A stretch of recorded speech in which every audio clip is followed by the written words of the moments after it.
Il neige! C'est décidé, on s'en va à Cuba.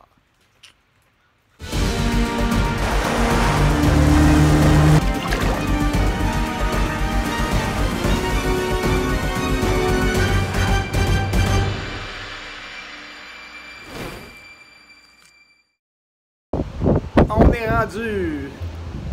On n'est pas vraiment en vacances! Non. On travaille! Ouais.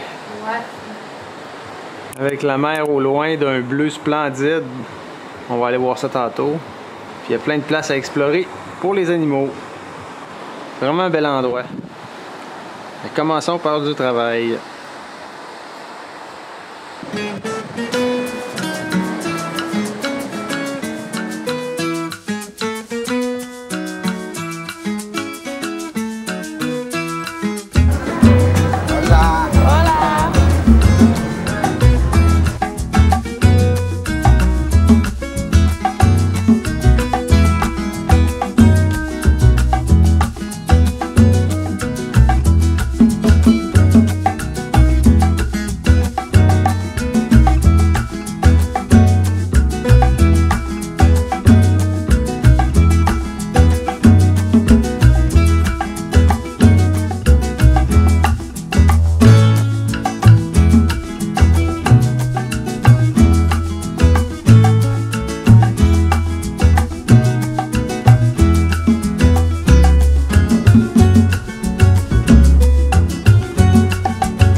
Sur les terrains du complexe hôtelier, on a vu une grande diversité de plantes, fleurs, arbres de toutes sortes et aussi beaucoup de lézards parce qu'à Cuba, c'est riche en lézards.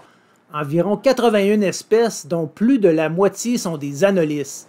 Les anolis sont des lézards diurnes, surtout arboricoles, et ils ont des lamelles sous les doigts et les orteils comme les geckos. Ça leur permet d'adhérer sur toutes sortes de surfaces. Ils ont aussi des petites griffes. Leur museau est pointu, la queue est longue et elle peut casser si on la saisit. C'est un moyen de défense en fait, elle va repousser plus tard. Ces lézards sont généralement bruns ou verts, il y a même des espèces qui peuvent changer de couleur, ils passent de un à l'autre. Les yeux sont indépendants comme ceux des caméléons et les anolis se nourrissent de petits invertébrés, insectes, araignées, etc. Les mâles ont un fanon angulaire, c'est un pli de peau sous la gorge qu'ils déploient. Pour les interactions sociales, aussi pour séduire les femelles. D'ailleurs, on a eu la chance d'apercevoir un mâle en pleine action avec son fanon angulaire en Floride. Les femelles pondent un seul œuf à la fois, mais peuvent faire plusieurs pontes successives. Nous avons également vu des lézards à queue recourbée. Cette appellation comprend plusieurs espèces qui sont originaires des Antilles, mais qui ont été introduites en Floride et à d'autres places aussi. La plupart ont des rayures brunes, blanches et noires, mais ce qui les démarque par-dessus tout, c'est leur queue surélevée et enroulée. Et même à l'approche d'un danger, les lézards vont agiter leur queue comme un lasso. Certaines personnes pensent que c'est pour avertir les autres qu'il y a un danger potentiel. D'autres hypothèses aussi, ce serait que c'est pour attirer l'attention sur la queue, donc une partie qui est beaucoup moins vulnérable que leur tête. Ce sont des espèces qui sont terrestres et elles mangent des petits invertébrés, des insectes et même certains vont pouvoir avaler des petits anolis.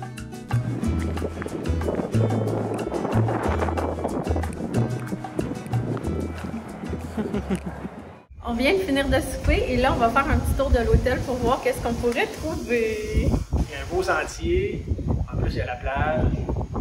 On va peut-être voir des Bernard l'Ermite. On va voir des belles choses, c'est sûr. Suivez-nous. Qu'est-ce que c'est? Une toute petite rainette de Cuba. Hein? C'est toute petite. C'est petit. On dirait un chien. La grimpe.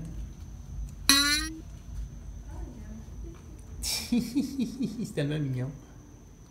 Incroyable.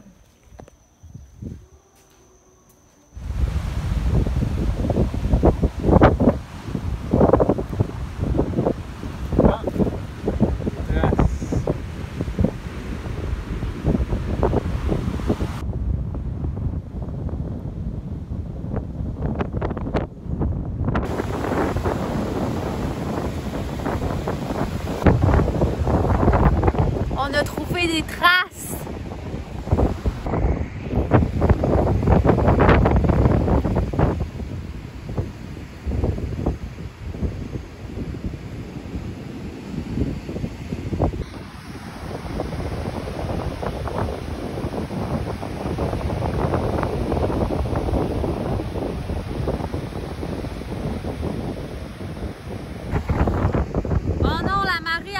Les chaises de l'hôtel sont en train de partir dans l'eau.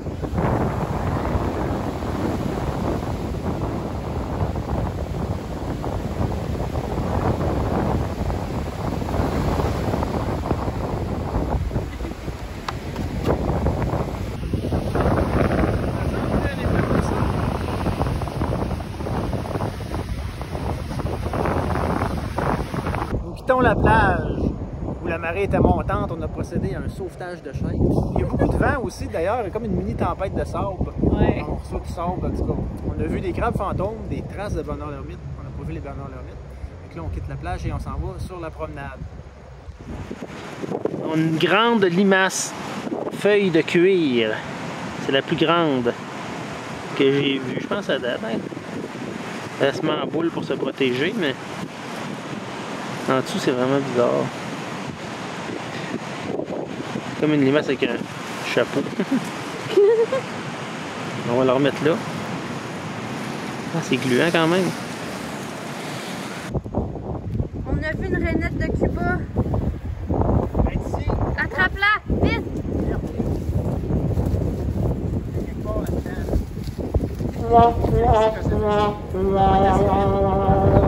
Zut, le temps que je sorte mon sel, la rainette elle s'est sauvée.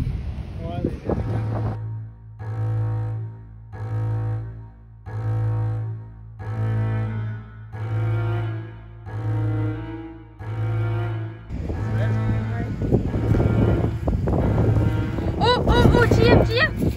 Il est gros! Attention, il peut te pincer! Ah, regarde sa pince! Ah. Oh mon Dieu, oh mon Dieu!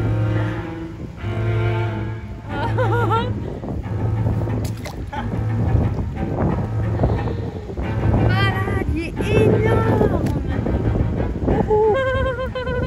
Es-tu content de ta capture? Hey, regarde ça! Crabe terrestre! Comment est-ce qu'on peut voir? Hey, c'est gros! Oh mon Dieu, que c'est gros! On va le fumer à 2 jours comme on fait souvent. Ah, regarde son abdomen! Je peux-tu lever son abdomen? Tu peux essayer. Mais tu pas une chance d'habitude de tirer. Ah non, tu l'as. Alors, le crabe qu'on a trouvé, c'est le crabe terrestre commun. Un crabe très gros. La carapace mesure une douzaine de centimètres. Coloration pâle. Des fois, c'est blanc sale, gris. Un peu, ça peut tirer sur le bleu. Il y a 2 pinces, évidemment, mais il y en a une qui est vraiment grosse. Puis, il y a ces 4 pattes locomotrices qui piquent. Ah, c'est ça que Myriam avait hier. Elle a fait un saut. Vous vous rappelez quand elle a déplié l'abdomen? Ah non, tu l'as. Sur le dessus des pattes, il y a des rangées de pics. Puis ça aussi, je les sens sur le dessus des pattes. C'est un crabe, comme son nom le dit, qui est terrestre, mais il y a des branchies, il respire par des branchies, donc il doit toujours les humidifier dans l'eau. Mais après ça, il est bon pour un petit bout sur le sol.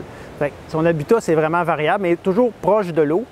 Et il doit pondre, la femelle pond dans l'eau saumâtre. Donc les larves se développent dans l'eau saumâtre, puis après ça, les petits crabes, une fois qu'ils se sont métamorphosés, deviennent terrestres. De jour, il est nocturne, fait que de jour, il est caché dans des terriers, mais le fond des terriers, des fois, trempe dans l'eau. Comme ça, le crabe garde son humidité. Puis ça se nourrit de plantes, surtout du végétal, mais quand même de la charogne aussi.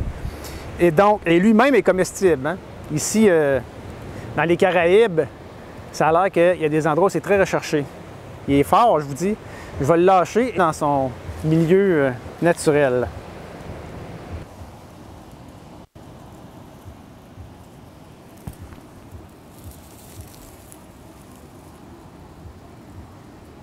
Tes orteils!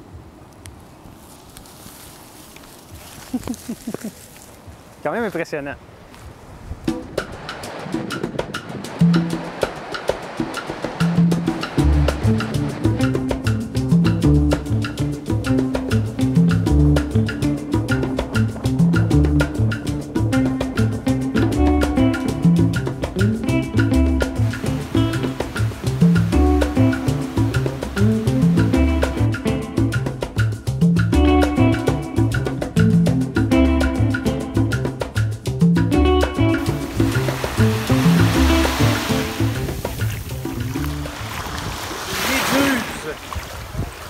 Regarde.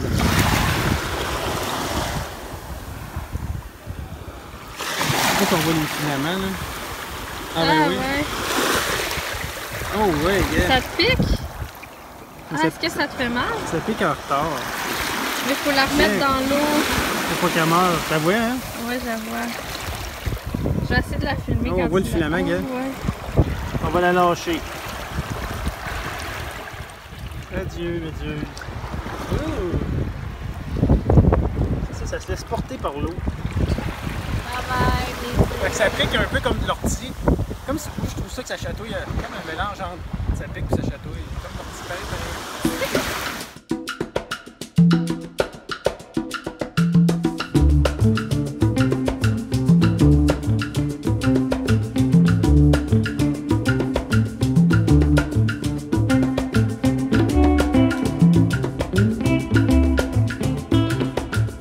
Deuxième nuit, deuxième tournée.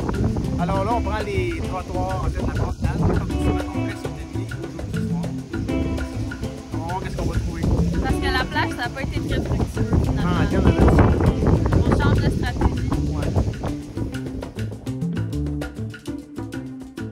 On tournée de nuit. Et qu'est-ce qu'on voit en partant? Une espèce vedette.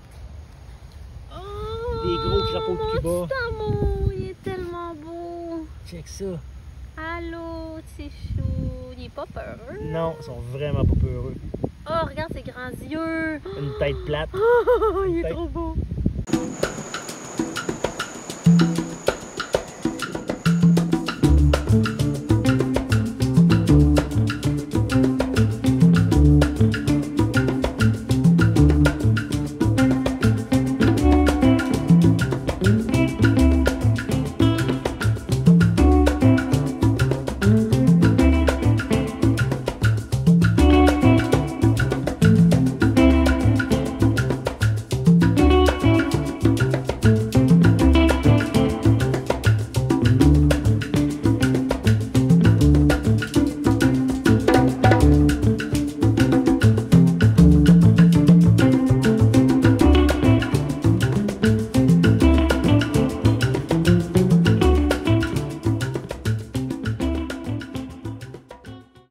C'est notre Renette JF. Renette de Cuba! Là, cette fois-là, faut pas la manquer. Dans son habitat naturel, elle est pas en Floride, elle est où, là?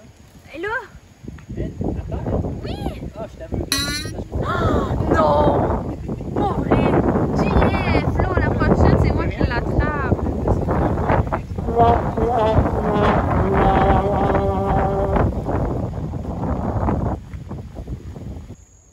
Oh mon Dieu, JF, une autre Renette de Cuba, elle est immense. C'est la plus grosse que j'ai jamais vue de ma vie.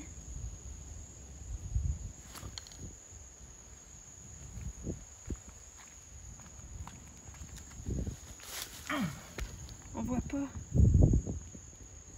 Là, enlève ta lumière. Oh mon Dieu, qu'elle est grosse! Elle est grosse, hein? Elle est énorme! Wow! Allô, ma belle. Ok, belle. Une autre rainette de Cuba de grande taille. Est-ce que Myriam est meilleure que moi? Oui! Oh, t'es meilleure que moi, on dirait. Trop chou! C'est parce qu'on est en symbiose. Ah ben, qui c'est qu'on voit là? Peux-tu filmer ta face? Ouais. Puis, JF! Hey! On en parlait justement. Bernard l'ermite. Bernard!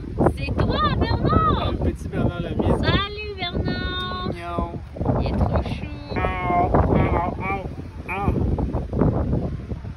On va donc ses pinces. Tu fais mal avec tes grosses pinces. Ok. On a trouvé une araignée avec plein de bébés sur son dos.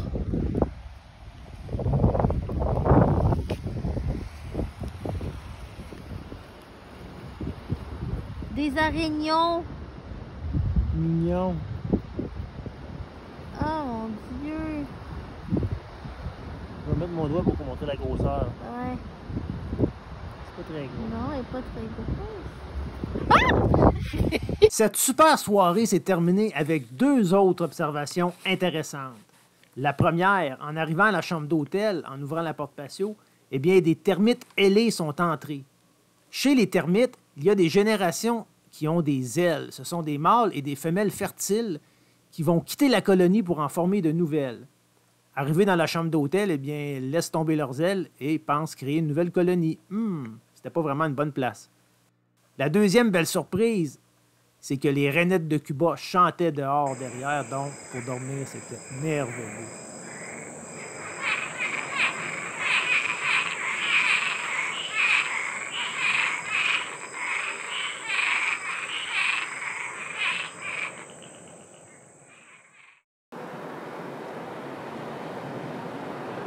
Même quand il pleut, on s'emmerde pas. On cherche pour des coquillages.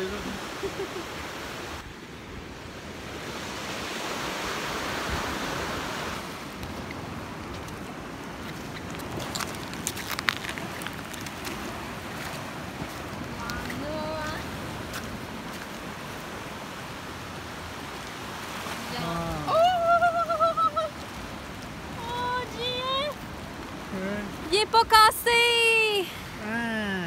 Il est trop beau! On a vu plein de choses intéressantes.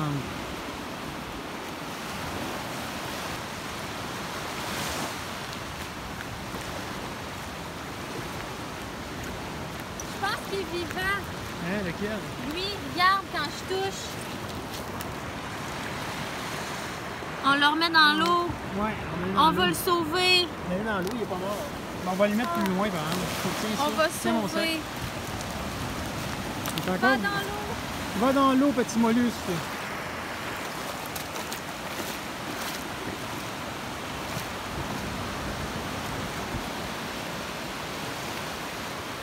Bye bye.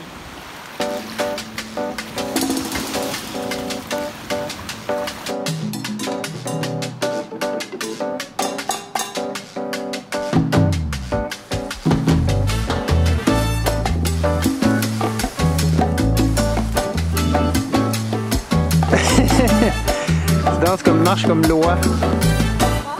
On parle de loi.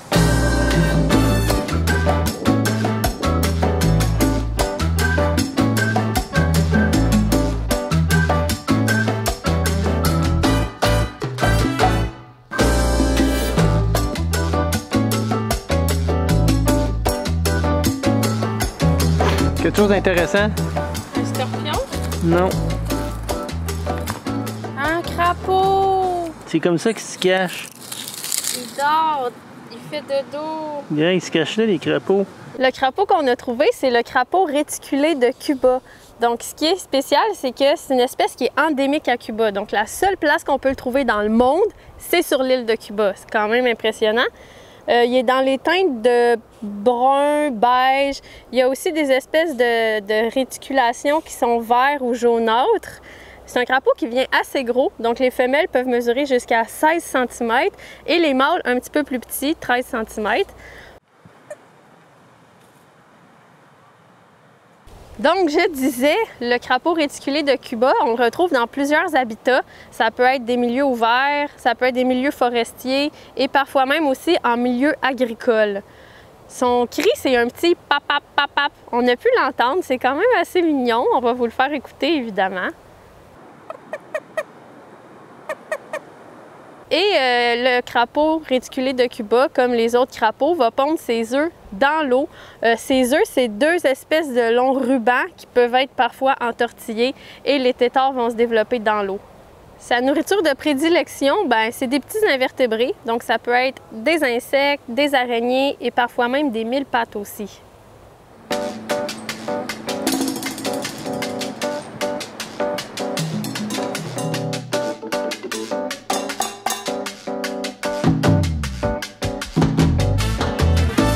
Après 3 tournées de nuit, beaucoup de crapauds et de rainettes de Cuba, quand même. Et pas n'importe lesquels. On a vu des gros, là. D'ailleurs, parlant de gros, quand on vous a présenté les crapauds, on vous a mentionné que la femelle pouvait atteindre 16 cm. Bien, imaginez-vous donc que on a trouvé une de 16 cm.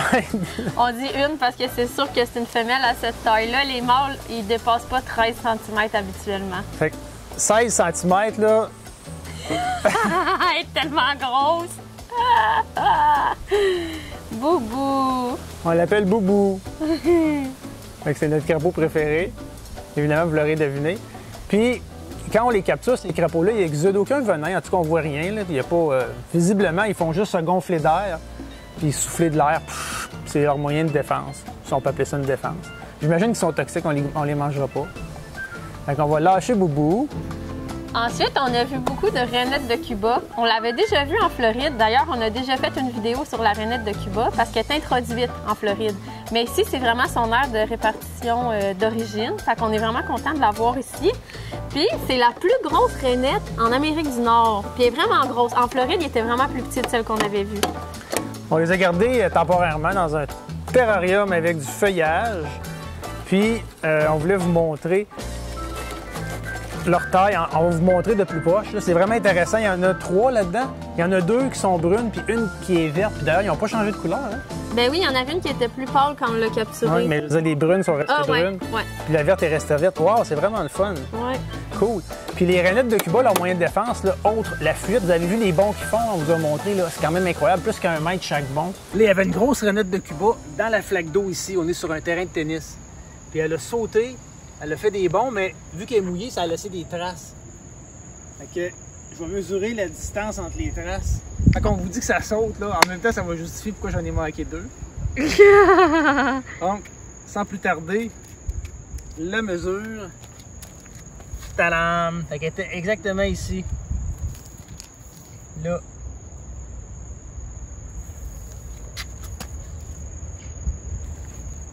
Hey, croyez-le ou non, 1,34 m. Ah! 1,34 m le premier saut. Le deuxième, ça c'est sa trace. La trace est là. Je triche pas là. Regarde, la trace est là. On la voit là. 1,20 m. Elle était plus fatiguée un peu. La troisième trace est là. Ah, c'est génial ça. 1,2 m. Ah ben. Ça va 1,34 m, 1,20 m. 1,2 m. Là, après ça, elle est partie dans la végétation, c'est pas. Fait que c'est plus qu'un mètre. Ouais. Puis sinon, il exude un genre de mucus avec des toxines. Ça rappelle la mauvaise expérience que j'avais eue avec des crapauds et des salamandres maculées quand je m'étais frotté les yeux. Mais Myriam, ça y est arrivé. Ouais, j'ai attrapé une rainette de Cuba parce que JF, il avait de la misère, fait que j'étais allée à la rescousse. J'ai attrapé la rainette. Puis le soir, je dirais peut-être une demi-heure après, je me suis frotté les yeux. Erreur. Ça brûlait tellement, là. Ah. Ça brûlait du feu dans mon œil, là. Dans l'œil? Oui. Quel? Fait que là, pour que ça passe, t'as mis de l'eau. Ouais. Mais il n'y a pas grand-chose à faire. Hein? Non. On met un peu d'eau, puis ça finit par passer. Ouais. Mais c'est Myriam qui a vécu cette mauvaise expérience. Puis si je compare à celle que j'avais avec les salamandres, comme je vous contais, j'ai l'impression que c'est vraiment la même chose que ça a fait. Donc c'est comme si on avait, je sais pas, du vinaigre dans l'œil ou... Ça chauffe. Quelque chose qui brûle, là. Ouais. Fait que, on va prendre quelques prises de vue des rainettes aussi et on va les libérer dans leur habitat. La verte est vraiment belle. Vraiment spectaculaire.